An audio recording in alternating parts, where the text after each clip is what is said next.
I didn't realize I was about to lose my job because I went to the bathroom. I realized it when HR placed a disciplinary letter in front of me and asked me to sign it. The reason printed across the top made me read it twice.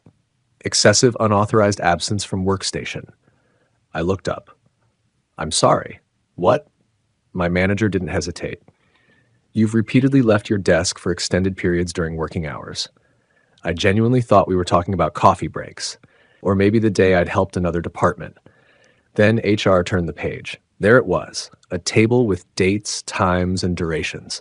Every single bathroom trip I'd taken over the last month. Some were 8 minutes, some were 12, one was 17. My manager tapped the paper with her pen. This is becoming a pattern. I looked from the spreadsheet to the two people sitting across from me. So, you're trying to discipline me for using the toilet? Nobody answered immediately. That silence told me everything.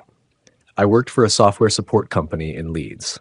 Around 200 people worked in the building, handling customers across the UK and mainland Europe. It wasn't the kind of place where people disappeared for hours or avoided work. Most of us barely had time to finish lunch. I'd been there for almost 6 years. Never written up. Never failed a performance review. In fact, I'd received 2 customer service awards and regularly helped train new hires. If someone had told me I'd be sitting in an HR meeting defending my bathroom habits, I would have laughed. 3 months earlier, our department had hired a new manager named Natalie. She wasn't rude. She wasn't loud. She was worse. She believed every problem could be solved with numbers. If calls dropped, she wanted more reports. If customer satisfaction dipped by 1%, she wanted hourly updates. If someone finished 5 minutes late, she wanted to know why. She called it data-driven leadership. Most of us called it exhausting. At first, the changes seemed harmless. Weekly productivity dashboards, daily targets, more detailed performance reports. Nobody loved it, but nobody complained either. Then Natalie started walking around the office without saying much. She'd stop behind desks for a few seconds before quietly moving on. Sometimes she'd glance at people's monitors. Sometimes she'd check her watch when someone stood up. It felt strange. But we started walking around the office without saying much. She'd stop behind desks for a few seconds before quietly moving on. Sometimes she'd glance at people's monitors. Sometimes she'd check her watch when someone stood up. It felt strange. But we assumed she was just learning how the department worked. Looking back, I think she was already collecting information. Around the same time, my doctor advised me to increase my fiber intake after a routine health check. Good advice. Terrible timing. For a couple of weeks, my stomach was unpredictable.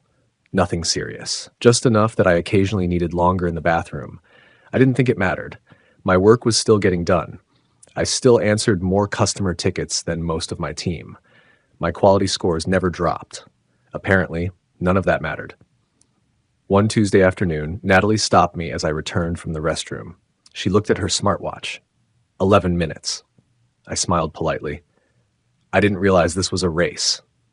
She didn't smile back. Time away from your desk affects the team. It was the bathroom. I know. Then she walked away. I remember standing there wondering whether that conversation had actually happened.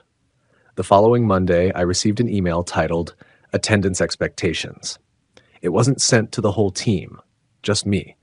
The email reminded me that employees were expected to remain available during scheduled working hours except for approved breaks. I replied carefully. I explained I'd recently made dietary changes on medical advice and expected things to settle down soon. She replied 15 minutes later, "Please ensure personal matters do not interfere with operational requirements." I stared at the screen. Personal matters? I wasn't shopping online. I wasn't hiding in the break room. I was using the bathroom. I almost deleted the email. Instead, I archived it. For some reason, it didn't feel right to throw it away. Over the next 2 weeks, something changed. Every time I stood up, I could feel Natalie watching. At first, I thought I was imagining it. Then Liam, who sat opposite me, leaned over one afternoon. "Has she started timing you too?" I froze. "What do you mean?" She asked why I took 9 minutes getting coffee and using the toilet. "So it's not just me?" He laughed bitterly. "Mate, she's keeping notes." That evening, 4 of us stayed behind for a drink after work. The conversation quickly turned to Natalie. Emma admitted she'd stopped filling her water bottle twice a day because Natalie had questioned her about leaving her desk. Chris said he'd started eating lunch at his desk just to avoid taking another break later. Another colleague quietly admitted he'd ignored his doctor's advice to drink more water because he didn't want to be noticed. Nobody had told us to do those things. We'd trained ourselves. That was the frightening part. Fear had changed our behavior before anyone had actually punished us. Then the punishment arrived. HR scheduled the meeting I'd walked into that morning. Natalie came prepared. She had spreadsheets, charts, graphs, badge records, computer inactivity logs. She'd even highlighted every period longer than 10 minutes in yellow. She spoke confidently. "We believe this demonstrates a repeated pattern of excessive absence." HR turned toward me. "Would you like to respond?" I slid a folder across the table. Natalie frowned. Inside were copies of every monthly performance report from the past year, average handling time, customer satisfaction, quality assurance, resolved cases. Over 12 consecutive months, I'd ranked in the top 10% of the department. I pointed to the figures. "If I'm absent so often, why are my results consistently higher than most of the team?" Natalie answered before HR could. "This isn't about results." I looked directly at her. "Then what is it about?" She hesitated. "Professional standards," I nodded slowly. "So if I answered 50 more customer cases than someone else, but spent 4 extra minutes in the bathroom, I'm the problem?" The room fell silent. HR looked back down at the reports. Then the advisor asked Natalie a question I don't think she'd expected. "Did his performance decline during the period you're referring to?" "No." "Were customer complaints higher?" "No." "Did his productivity decrease?" Natalie shifted in her chair. "No," HR made a note. For the first time since the meeting started, Natalie looked uncomfortable. The advisor turned back to me. "You mentioned a medical reason?" I opened my email and showed her the message I'd sent Natalie 2 weeks earlier. Then I showed her Natalie's reply. She read both carefully. "So your manager was aware?" "Yes." Natalie interrupted. "He never provided medical documentation." I calmly reached into my folder again. "My GP gave me this yesterday." I handed over the letter. It confirmed exactly what I'd already explained. Temporary digestive issues caused by dietary changes following medical advice. Expected to improve naturally. No long-term concerns. HR thanked me and asked for a few minutes alone. Natalie and I waited outside. Neither of us spoke. After nearly 20 minutes, HR invited only me back into the room. That was the moment I realized something had changed. To my folder again. "My GP gave me this yesterday." I handed over the letter. It confirmed exactly what I'd already explained. Temporary digestive issues caused by dietary changes following medical advice. Expected to improve naturally. No long-term concerns. HR thanked me and asked for a few minutes alone. Natalie and I waited outside. Neither of us spoke. After nearly 20 minutes, HR invited only me back into the room. That was the moment I realized something had changed. Something had changed. HR's the door behind me. Natalie was still sitting outside. For the first time since she'd become my manager, she wasn't in control of the conversation. The HR advisor folded her hands on the table. "I need to ask you something." "Okay." "Has Natalie ever asked you not to discuss these meetings with your colleagues?" The question surprised me. "Not directly." "What do you mean?" "She once told me that discussing performance issues with the team would be unprofessional." The HR advisor nodded and wrote something down. Then she asked another question. "Have other employees mentioned being monitored in the same way?" I hesitated for a moment. I didn't want to drag anyone else into it. Then I remembered Liam, Emma, Chris. All of us had spent weeks wondering if we were the only ones. Yes.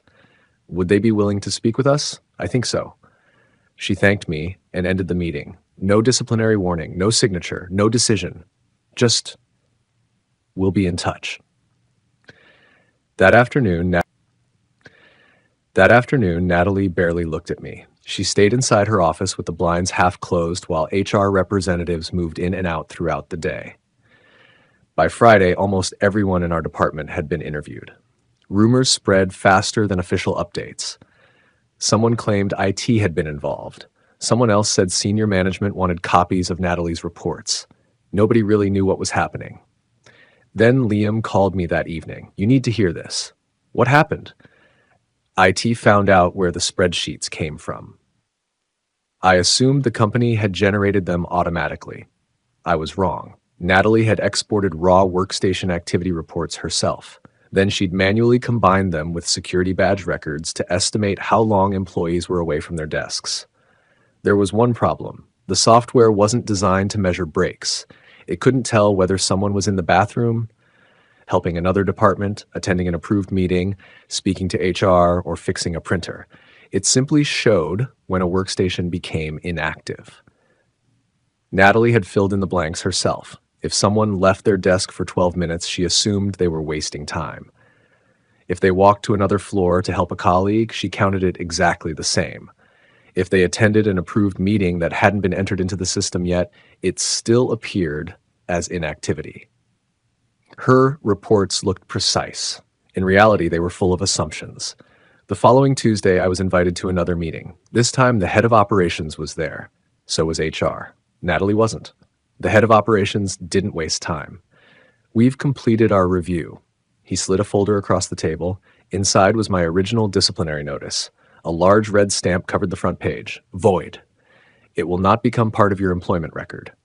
I let out a breath I hadn't realized I'd been holding. He continued, "We also reviewed your performance." He turned another page. Over the previous 12 months, I'd consistently exceeded every target the department measured. Customer satisfaction, quality, productivity, attendance, everything. There wasn't a single objective measure suggesting I was underperforming. Then he said something that genuinely shocked me. "You weren't selected because your performance was poor." I frowned. "Then why me?" He looked uncomfortable. "Because your workstation reports were easy to identify." I didn't understand. "What does that mean?" "You worked almost continuously." I was even more confused. He explained. "Because I rarely left my desk except to use the bathroom, my activity reports showed obvious gaps. Other employees frequently attended meetings, walked to different departments, or spoke with supervisors. Those activities created irregular patterns that were harder to interpret. Mine looked cleaner, simpler, which made me an easier target. I actually laughed. So I got investigated because I worked too consistently?" He gave a small, embarrassed smile. "When you put it like that." For a few seconds, neither of us spoke. Then HR handed me another document. It was a formal apology. The company acknowledged that the disciplinary process had been based on incomplete information. My record would remain completely clean. Any reference to attendance concerns had been removed. They also confirmed that managers would no longer use workstation activity reports to evaluate individual performance without HR approval. Before I left, I asked one question. "What happens now?" The head of operations chose his words carefully. "We've taken appropriate management action." Corporate language, but everyone in the building knew what it meant. Natalie didn't return the following week, or the week after that. Eventually, another manager took over our department. Nobody ever officially explained where she'd gone. Nobody really asked. What mattered was what happened after. The atmosphere changed almost immediately. People got up to refill their water bottles without checking who was watching. Colleagues chatted for a few minutes after difficult customer calls. The office actually sounded like a workplace again instead of a library during exam season. The strangest change was something I didn't notice until several weeks later. I stopped checking the clock before going to the bathroom. It happened naturally. One day I stood up, walked away from my desk, came back a few minutes later, and realized I hadn't spent the entire trip wondering whether someone was timing me. That's when I understood how much stress I'd been carrying. A month later, HR shared the results of an anonymous employee survey. Trust in management had increased dramatically. People reported feeling less anxious. Sick leave had fallen. Customer satisfaction had actually improved.